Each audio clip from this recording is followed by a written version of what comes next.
integrity of nature, and this man shall be myself. I know my heart and have studied mankind. I am not made like anyone I have been acquainted with, perhaps like no one in existence. If not better, I at least claim originality. And whether nature did wisely in breaking the mould with which she formed me can only be determined after having read this work.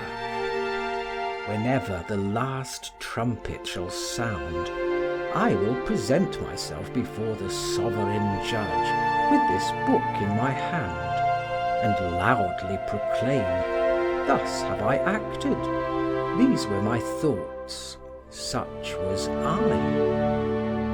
With equal freedom and veracity have I related what was laudable or wicked,